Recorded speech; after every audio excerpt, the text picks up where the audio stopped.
Hi, everybody. Welcome to the 2022 Oil Valley Film Festival. My name is Matt Croyle. I'm the festival director. We're in year 7. We're doing once again our interviews, our yearly interviews with filmmakers and creative folks, and I'm very, very privileged and excited to welcome Al White to the 2022 Oil Valley Film Festival. Al is an extremely talented director and writer.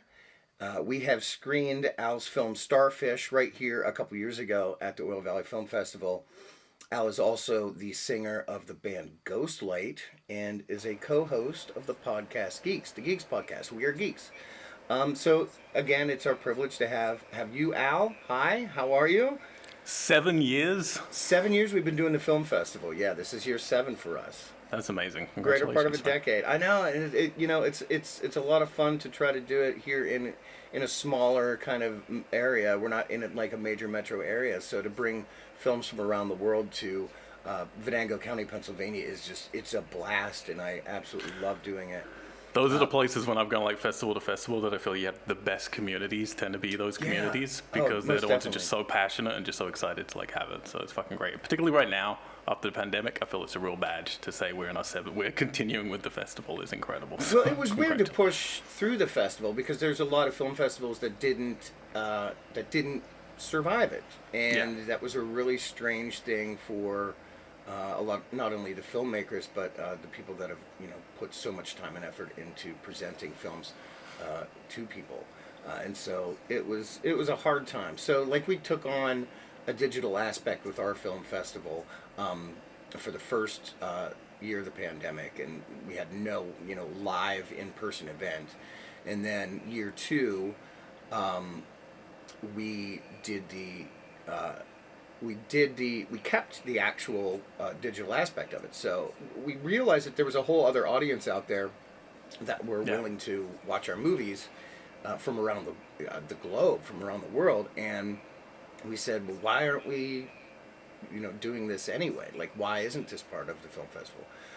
So we kept that because I, not only think that it expands our audience, but it introduces audiences from around the world also to films that they may not get a chance to see where they're at. So I think it was a good idea. And then ultimately that year we also kind of got back into the live thing with the short film program that we do every year at the library in town that people seem to really like. I would put our short films up pretty much against like any of the major film festivals.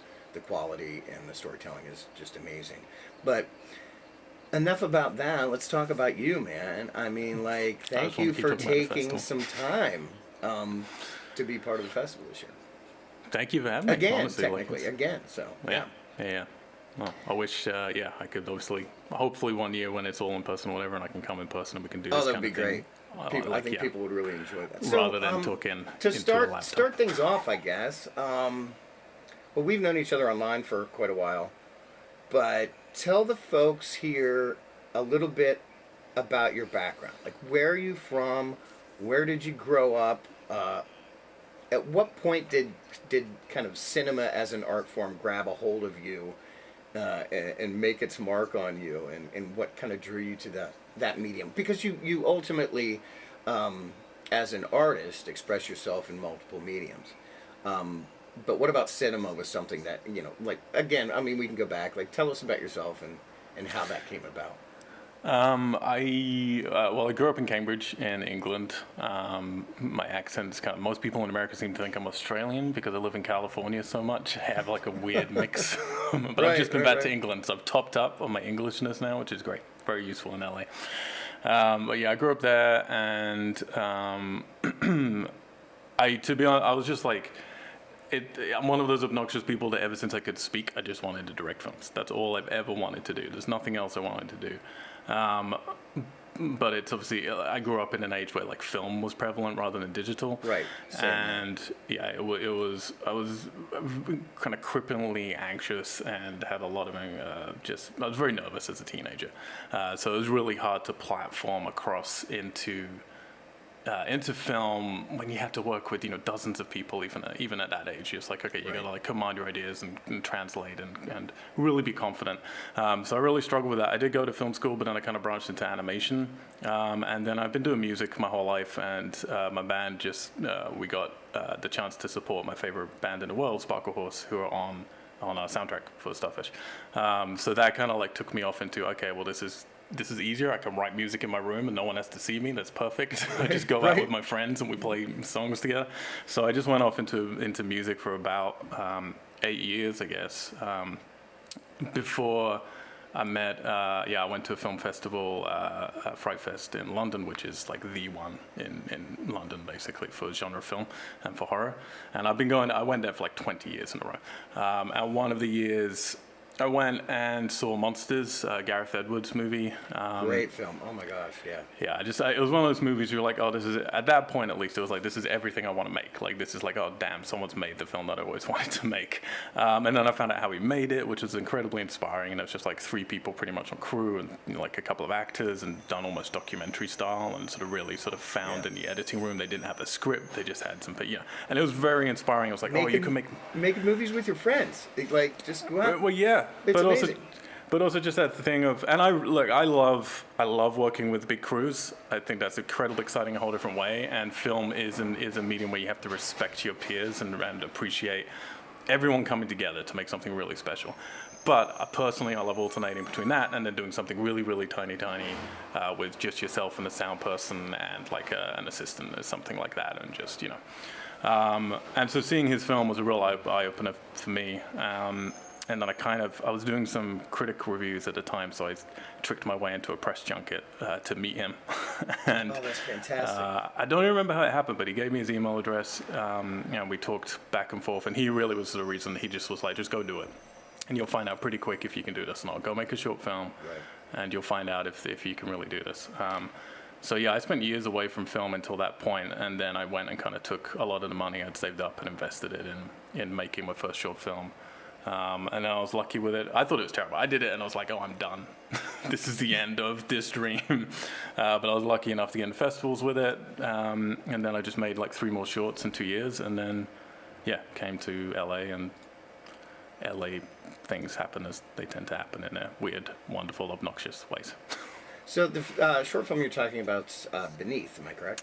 Yes, you are correct. Yeah. I've gone on. See, I was so interested after I had seen Starfish. I'd gone on to Vimeo, and like, I want to see what you have up there. Like, I wanted to see, and that was one of the short films that was up there. You also have some camera tests for Starfish that are up there that were really interesting. Yeah.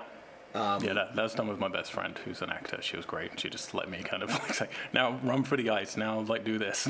Like, she was great. So you ultimately settled on the Red Dragon for Starfish. What was the, because you were looking obviously for some kind of visual. We would like to shoot on film, is what you're trying to say. Right. Yeah, no, I'm not shy about that at all. I think more people need to talk about, like, I would love to shoot everything on film, and I know that that's like, seems like a snobby artistic. I think there's a great validity to film that people don't appreciate, which I could go on for about an hour about, and I won't do it here. But it can actually, if you do it correctly, it can save money. I mean, if you want to talk about it, we can. It can. There's just like, the problem is when you talk to a producer or a studio about wanting to shoot on film, quite rightly they get an idea in their head of like, you're just being an artistic romanticist, or romanticist, romantic. Sure. Why not? All of those words. And there's an element to that which is absolutely true, for sure. Like, there's a prestige to it and a romanticism to it, which is like, absolutely, that's a part of the equation. But it's also, that's part of the reason why it works so well. Like, people are so much more respectful on set. Time is saved because everybody's putting in their attention, because they know every shot costs money. You don't get to do playback on set, which is amazing. It just means you have to trust in what you and your DP work together with the crew to create, and you move on. It means actors don't get to second guess themselves, but like even being able to look at playback. And you do, sure, you have to like pay for processing, but you do save with the IT. And I'm not going to say it ends up being a huge saving. It probably ends up being a little bit more, but it's not as drastic as people think if you're doing it right.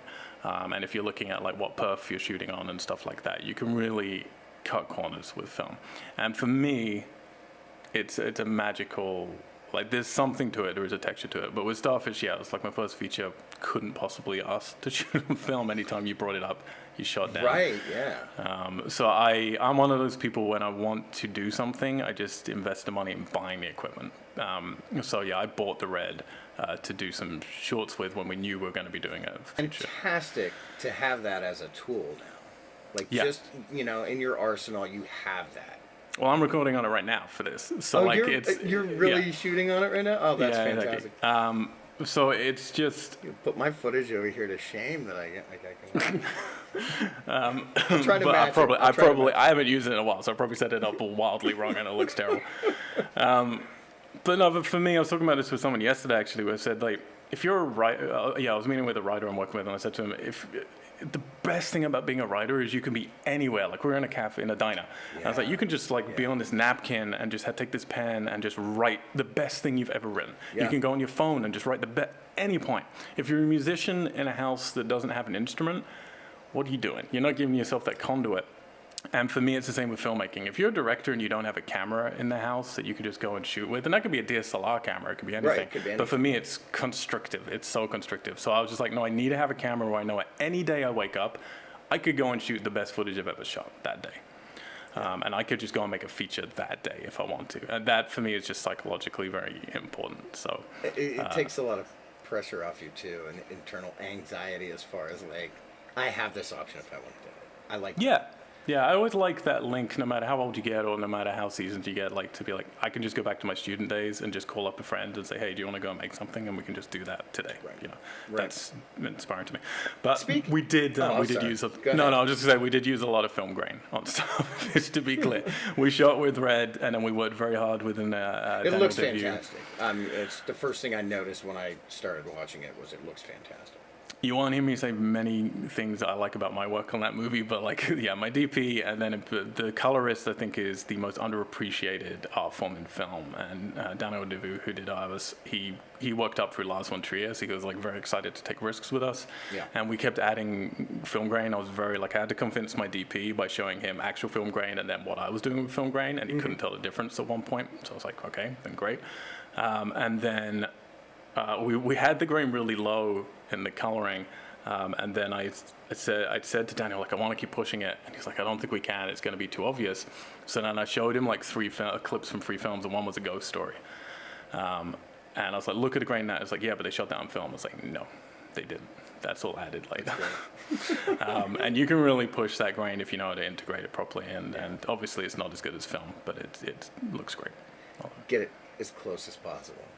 Yeah. The average moviegoer is not even going to realize that it's not shot on film. No, yeah, and the average movie, to be clear, they don't give a fuck at all. Like the average public, they don't care. They don't notice any of this stuff. It's only really for people like us. You know, nobody wants to go to their cinema complex now and sit down and watch an 8mm film.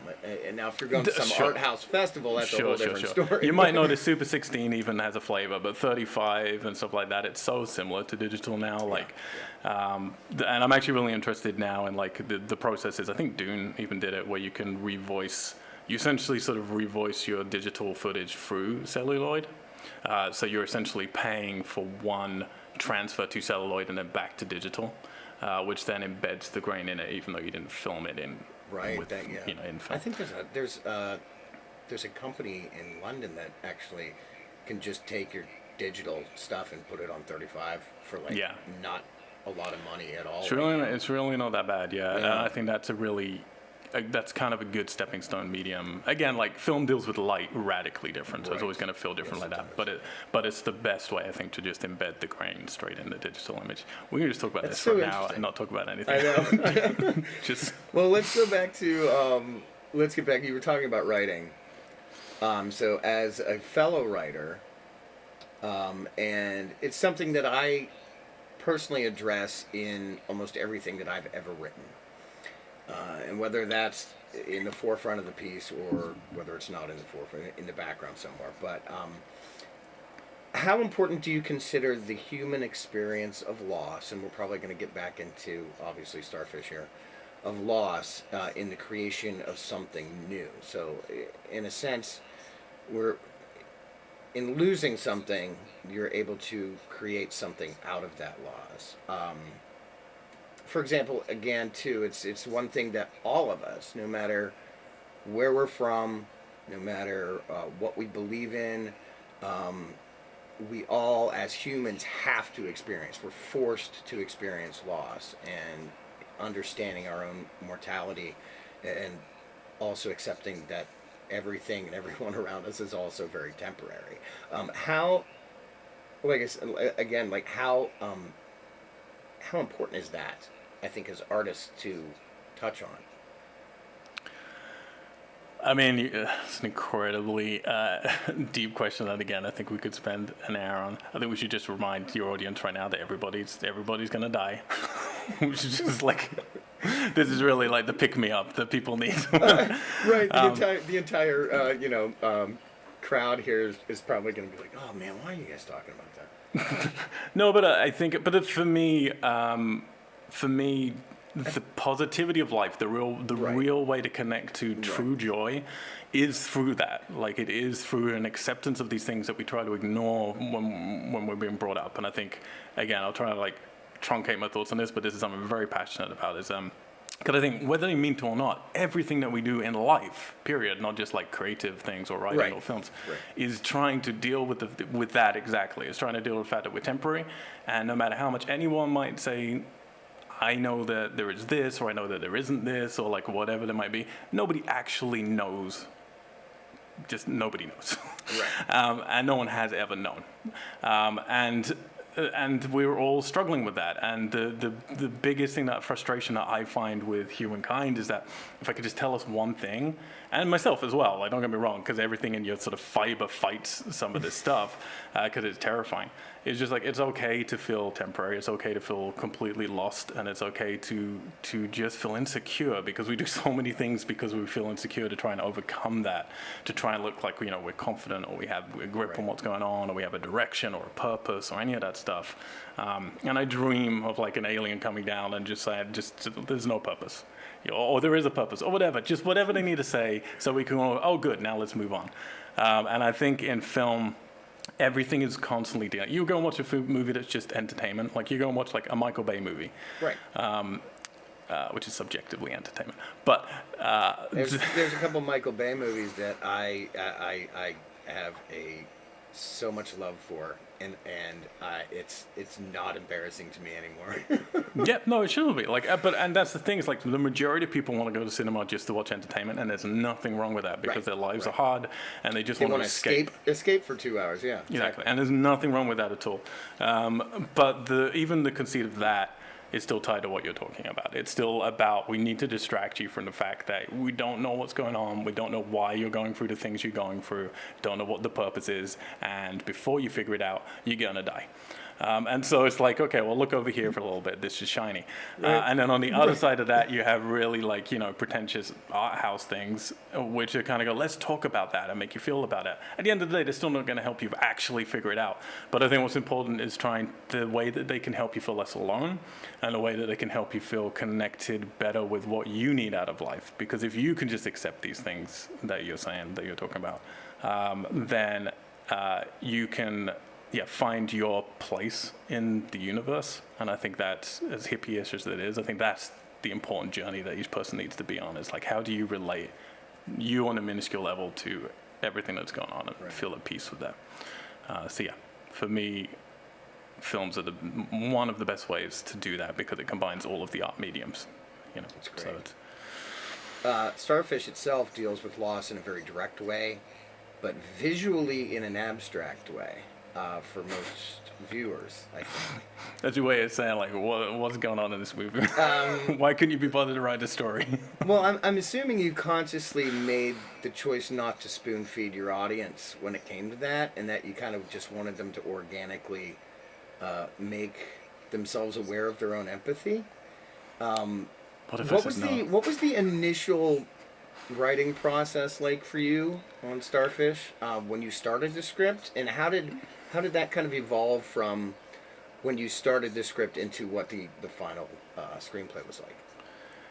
Yeah, when we started it, yeah, no, you're absolutely right. Like, we had a different script we were actually doing for an entirely different film, and we realized we didn't really have the finance. We had secured private financing, and we realized that, oh, this money isn't going to quite stretch to what we needed to for this film, so we were looking at other things that we had. And at that point, yeah, my best friend passed away to cancer, and I was going through a divorce, and I just wrote Starfish. Oh, we went to the Colorado mountains to a snowy cabin, and I wrote it in like 10 days with no distractions, no internet, just a video game playing The Witness on the PlayStation, and that was pretty much it, playing that game and like writing. And it was a complete mess. And then the first version of it was actually very simple in the first version of it. Like, she never left the apartment. It was quite a depressing, simple, like, what can I do in one location? Didn't ever expect to make it. It was just more like, I need to get this out of me. It was an exercise for you to process what had happened, I think, which ultimately leads to what probably a lot of people think the story of Starfish is about in and of itself. Yeah, well, that was the thing. So then it took a year. It was a year later. We were then still trying to get the other film going with the budget we had. Yeah. And we were like weeks out almost from like really going full into pre-production and just going into shooting for that film. When finally my producers convinced me we can't make that. And I was like, okay, well, I have this thing that I wrote 9 months ago. What do you think of this? And they read it and they said, this is great, but this is really depressing. Can you do something to make it seem more hopeful? And at that point, I was, you see things differently as you go through the stages of grief. Yeah. And I was at a different point. So yeah, I went back to the mountains again in the snow and spent another 2 weeks rewriting it and creating more of a traditional hero's journey template to it. But we fuck with the hero's journey like 2 times. And that's like, you fuck with the hero's journey once and it makes your film seem quite scattered and indigestible for people. We did it twice. So. But yeah, we definitely, like, our mantra when we were before we were making the film was, I'd rather make an interesting mess that made people feel something than make like a coherent, adequate sort of like, okay, that's a fun science fiction movie and now I've forgotten all about it. I was like, I know I'm going to piss some people off and I know it's going to frustrate people, but I'd rather just speak emotionally to people very rawly, and that was the best way we could do it. Well, personally for me, I want to thank you for making it, because it literally is one of my top 5 favorite movies ever made. And I hope that's okay to say. I mean, like, it was something that I think I needed to see when I saw it, so I appreciate that very much. Well, I appreciate that very much. Right. Thank you. Speaking of the film, Virginia Gardner, such a talent in and of herself. How did that happen? How did you get Virginia involved in the film? Was she hadn't started shooting the Marvel stuff yet, had she? No, she hadn't even done Halloween at that point. Oh, wow. She went to do Halloween kind of immediately afterwards, almost after we shot, because we were stuck in post-production for about a year and a half. We had some real problems getting the effects done the way I wanted it. I mean, we worked in LA for a casting house, saw a lot of people. Most of them, our casting director went through herself, and then she would send us the ones online, and then you look through with the producers, and everyone leaves notes. And it was very weird. I hadn't done casting like that before, so it was kind of strange to have more of a traditional experience. And then I had my list. She was like, who are the people you really, really want to see? And I had my list of about 15 people, and Jenny was one of those. Because I'd seen her in Project Almanac, and I'd seen her in one other thing. I forget what at that point. And she was one of those people, if I could say this respectfully, to a Michael Bay production on Project Almanac. She was one of those people where I just felt like she wasn't being used. Like, it's one of those people where I was like, I can tell she can really act, but she's just being used as the pretty girl in these things. Yeah, she's not being utilized to her skill set. Yeah. Yeah, I just really was like, I really feel I could just tell under the surface that she can really do great things, and I'd love it if she could come in for this. And I was really amazed and just humbled that she did, and some other lovely people that I didn't expect to come in came in and read. And our only concern with Jenny, because the role was originally written for someone older, they were meant to be like 27, 28, and she was 21 at the time. Right. So that was my only hesitation, but she did both. We had like a horror scene, and then we had a tragedy kind of drama, very sad scene, and she did both of them incredibly. And she was just amazing. Like for the pre-production, I sent her lots of films to watch. Like Three Colors Blue was a big one that I got her to kind of study for grief. And she's essentially playing a version of me. So she had to I gave her full access to ask me anything that she wanted about my life and about my emotional, everything I'd gone through with my friend's passing and my divorce. And then she, just honestly, because nearly every frame she's in it. So it's an exhausting thing. She carries that film on It's an her exhausting back. thing. Yeah. She really, really does. So no, I'm always in debt with her for that. It was incredible. And it was very hard. You're shooting at 11,000 feet. The elevation's really tough. The snow is obviously incredibly cold. Yeah, You can't breathe imagine properly that. when you're running in that elevation. It's really hard conditions. And when I went for lunch with her before we chose to work together, she just said one thing to me, which is that she hates the cold. And I said, well, if we do this, it's going to be, I love the cold and I'm scared. It's going to be painfully cold. She said, no, I want to be broken. So I think maybe she's probably better with cold now because it was definitely a lot of it. So indie filmmakers seem to have a tendency to take chances on structure a lot. Would you personally like to see more studio-backed projects take more chances narratively, or do you feel that it would benefit them to do so, or do you think that audiences appreciate studio films for what they are, and they know how to go and find those other movies if they want to watch them? Yeah, I think. Again, this might harken back to the whole fact that, like you had said before, some people just want to go to the movies, they want to watch their Michael Bay flicks. Yeah. And they appreciate that for what it is. Or do you think studios should maybe take more chances on different narrative choices and structures? It's so for me personally, the reason I grew up not really into horror until I was about 17, and then when I saw Night of the Living Dead, what you're talking about was the reason why I was like, oh wow, here's something. I devoured so many films growing up. George Romero, yeah. Yeah, I'm watching Night of the Living Dead, and I feel when films get so old, you shouldn't spoil them anymore because new generations haven't seen them. But the ending of that film is such a huge, it was a huge moment in my life, and that was the thing when I was like, oh wow, here's a type of filmmaking where you can break all of the rules and you can't mess with structure. That's fantastic. I'm working with Suze Romero right now. Are you really? Yeah. We're doing amazing. a project for the Romero Foundation in Pittsburgh, and I actually, we went down and shot a few months ago, and then I have to go back down here probably within the next couple of weeks. We're going to shoot a little more stuff on it. I can't really give away what it is because we haven't really announced it yet. Okay. It's not the type of project that people think it's going to be, but it's something that I think will help introduce George's films to a new generation of film fans and filmmakers. Anyway, I'm sorry to interrupt on. No, completely. No, that's fantastic, man. I'm so glad you know.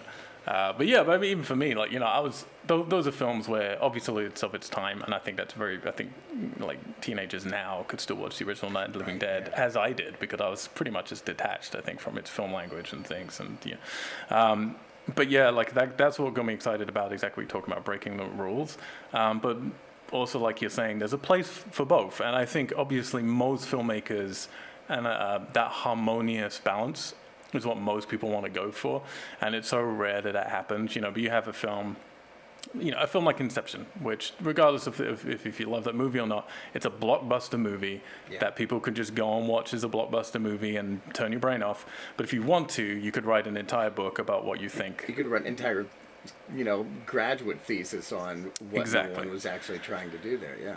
So I feel like those films, things like that occasionally come through, and there's a reason why they resonate, really well with a large audience, is because you can hit all the demographics with it. But at the end of the day, studios are trying to make money in their business, and I respect that incredibly. And they're controlled by the public. It's like if you want them to make more weird and alternative films, then go to the cinema when those come out and fund them. Wherever your dollar is, they'll do it.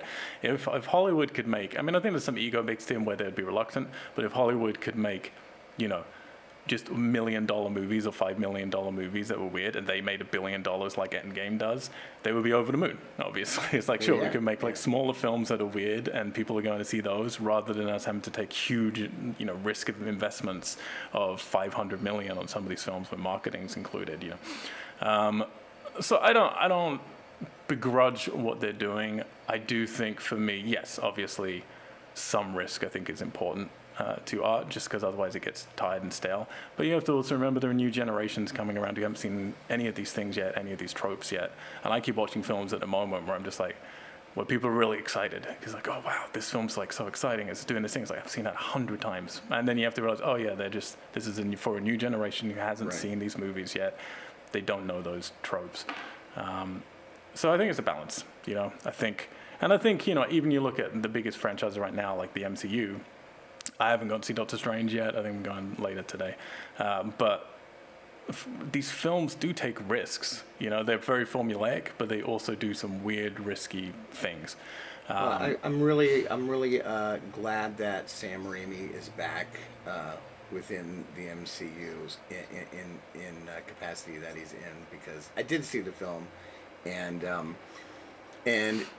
people will recognize some Sam Raimi visuals, some Sam Raimi shots and we're not talking like mid-career Sam Raimi. We're talking like Evil Dead shots that are happening in an MCU movie, and I'm looking at it going like, I did not expect to see this at all. And without giving any spoilers away to the plot or anything, visually, like, that it's a Sam movie, and I think that's something great for the younger generation to get to see, because if they're seeing something different in an MCU movie, they're going to be like, why is that different?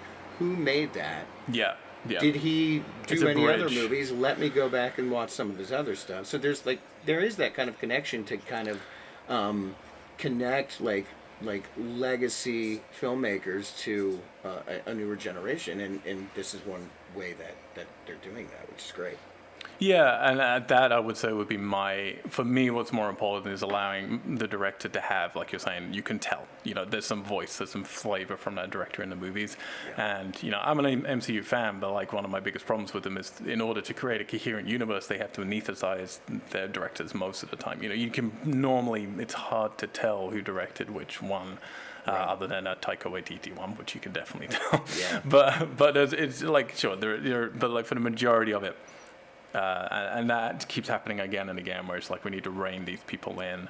With the Star Wars films, obviously, it was a problem a lot. We had a lot of directors getting fired or reshot by other directors, and trying to make it all become a uniform project and product. And that's kind of my biggest frustration is, why are you hiring these directors if not for their voice? So like, if you don't feel that you're agreeing with what they want. Question. Yeah, that's extremely valid.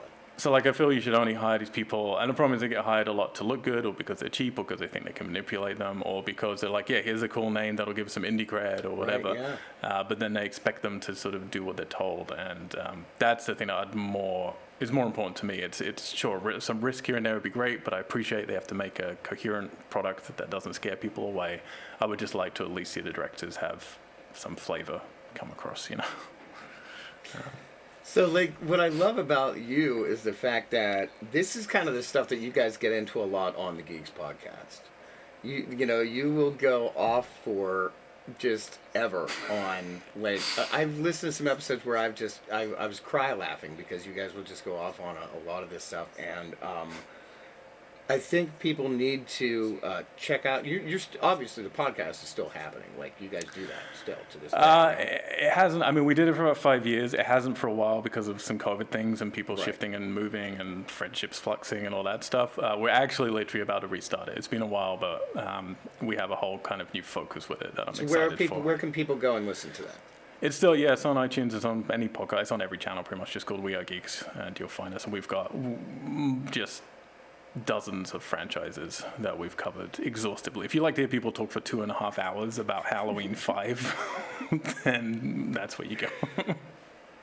I just lost anyone who was like, oh, maybe I'll check that out. Maybe I'll check that out. Yeah. If you want to hear us just talk about penguin walks and squeaky shoes and Halloween 5 for the police officers. So, A big thing that I like to ask the people that we have for the Oil Valley Film Festival, the filmmakers and the artists that we have on, is if you had some very sound advice about things that you've learned over the years about getting started to make things. There's so many people out there that are waiting for someone to give them permission to do something, or they don't know where to start at all. Like, do you have any advice that you could give to maybe somebody just starting out, or somebody that has an idea of wanting to do something that just doesn't know how to do it? I mean, if we're talking, if we can talk specifically about film, because I feel for each one I'd give maybe slightly different advice. I would say similar advice to what I was told, like I said earlier, to get me encouraged to go back in and be brave enough. It sounds ridiculous, but it's just like, if you want to direct something, then sure, you can go to school and you can train up through that, and I don't think there's anything wrong with that. You can get you can get good networking tools for it, you can learn some great skill sets. It'll hold you back in other ways as well. And not many people are going to hire you just because you went to a particular school for anything creative, really. Like, it's one of those things where it's more about you building your skill set and networking. But I would say you just go and do it, and it doesn't matter what. Like, you have to not make excuses, because there aren't many barriers anymore. There used to be. Like, it used to be, if you want to direct, it's like, well, then you need a full crew, you need film cameras, you need stock, you need processing. It's like, okay, then we need at least $1 million to go and make something. Now it's not like that. Like, there are feature films shot on your mobile phone, and pretty beautiful ones. And there are very beautiful ones shot on, old 5Ds, which nowadays cost about $600, which is a lot of money for most people, I know. But it's also things where you can, find people who you want to collaborate with online so easily, who might have some of this equipment. Don't let there be any barriers. Just go and start making things, because the sooner you can start making things, the sooner you'll find your own voice with something. And just don't be scared of, because that's your best attribute. There's always people with more money. There's always people with more time. There's always people with more toys. And now in the social media age, I think that can feel claustrophobic to people. You can look online and there's always people who have more opportunity to be better at something than you. But what they don't have is the ability to be you. And that's the most important thing. It's like, embrace being you, embrace the things that make your voice, and help that grow. And the only way you can do that is just start making things. Just do it. Don't make excuses. Just go and do it. Don't wait for permission. Don't make excuses. I love that. So if you're able to let people know, I know how in this industry things can be weird as far as like spoilers or anything, but are you working on anything now? Do you have any upcoming projects? You can talk about those a little bit here if you want to. I'm sure folks are kind of excited to know if you have anything ready to go, or that you're working on right now.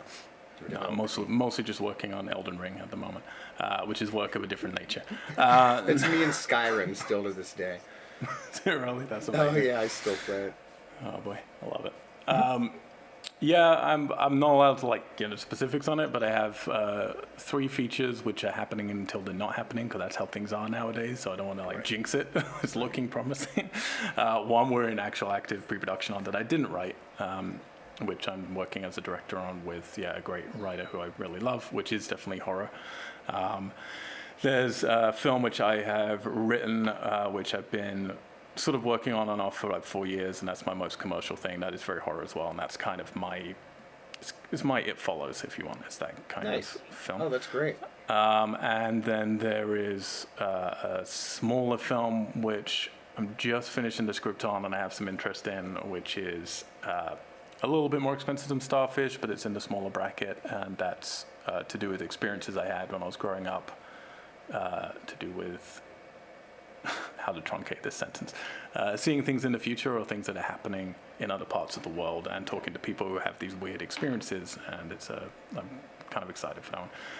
And then I have a teeny tiny film that I might be doing, which is what we've been talking about. It's like, I have a camera in the house, I have people who can make movies and act in movies, and I have something that I want to do that really costs next to nothing, that I just want to go and make, so I might do that one as well, because everyone's made their COVID films now. And now you're in that weird era where I'm like, what's crazy is as a film festival director, the influx that we've seen over the past couple of years of COVID movies. how many people's apartments have you seen? It's crazy, man. It is so crazy how many people just decided, like, okay, well, look, I'm trapped inside. Here's my camera. Yeah. There's so many of them. Is it a benefit of living in LA? My favorite thing about living in LA is I love open spaces and no people. Yes. So I can drive an hour and a half from here and I'm in mountains with snow. I can drive an hour and a half from here and I'm in a desert surrounded by nothing. 3 hours and I'm in canyons, forests, like everything is here. So my COVID movie is the opposite of that. It's pretty much all outside. See, that's fantastic. Yeah, I haven't been out in LA in 3 years and I'm itching to get back out there and hang out with my friends and just... I don't know, just hang out because it's something different and it's not like any other place on the planet. It's really not. Yeah, I don't think there's any other city in the planet that is, obviously there are industrial cities, but I don't know if there's any that's the linchpin to an entire industry in the same way as LA is. It's very surreal, very surreal. So how can people find you online to stay updated on what's happening? Do you want to throw out your...